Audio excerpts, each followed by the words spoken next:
I'm sure, Victor, this is not a court of law to interpret law. This is a studio to communicate information to the public. Okay, Lekiti, good morning. Good morning. Good to see you. Good morning, It's been a while, gentlemen, and welcome back to the program. Allow me to do this pretty fast and then take it to the panel. Allow me to get through the front page of our local dailies. Let me start with the Star newspaper. On the front page of the Star newspaper, this is what we have here. Counties, 400 billion shillings. Mount Kenya, big winner. That is on the front page of the Star newspaper. Counties, 400 billion shillings.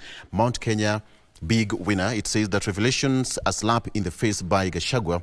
Those claiming Mount Kenya shortchanged. That is there. So this is for in case of the division of revenue, Northeastern receives second largest share of the allocation. We'll be taking a look at that issue of 1 man, 1 shilling, 1 vote. And by the way, still on Gachagua, I don't. So, do you have such a suitcase with you? Is it blue or pink or purple? The suitcase at the airport. We have a travel around. Sky blue. Sky blue. Mm. Yeah, we'll take a look at this. What does this really mean?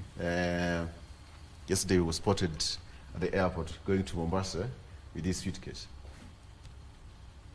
There you have it. Okay. On the front page of the Standard newspaper, inside Uhuru, Ruto surprise phone call. Inside inside Ruto, Uhuru surprise phone call. This is because President William Ruto has formed a team to resolve the dispute raised by his predecessor a day after it was revealed that money set aside for the retirement package had not been disbursed. And now, already, State House has held its first meeting to resolve the matter. Kanzadena, who is former president's spokesperson, raised that concern 2 days ago. We'll be taking a look at that. Still on matters money, Treasury tax dilemma as IMF comes calling. We'll be taking a look at that also shortly. And finally, what do we have on the front page of the Daily Nation? Again, Ruto, Uhuru seek to end Pax row. This is what's on the front page of the Daily Nation. More or less the same as what we have on the Standard.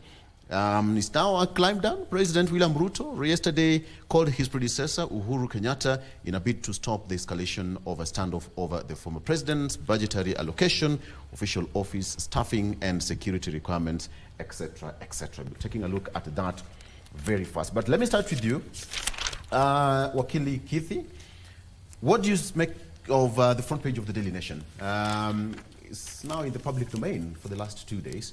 And the former president came out claiming that something close to $1 billion from the previous financial year and now this current financial year, they've not received any money. What do you make of this? Well, I do think it's a genuine concern for the former president to raise it. By the time he raises it, it is because he suffered through a process of follow-up. Yes. That hasn't yielded on account of either he can't reach the person he handed over to or he's being ignored. So I think raising the issue in the public was trying to try his case in the public domain, which I think has yielded what we are seeing now, the reaction from State House and government. But it shouldn't have happened in the first place because I think that's an entitlement that as Kenyans, from our taxes, we have allocated to such offices. Basically, he is the only surviving former president.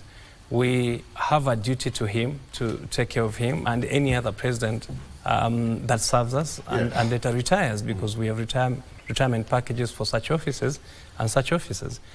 But then what I think would be important is bespeaks also of the current government, the instance being that I do think there are priorities where money is allocated and some other lesser priorities where money ought to be allocated but is not allocated.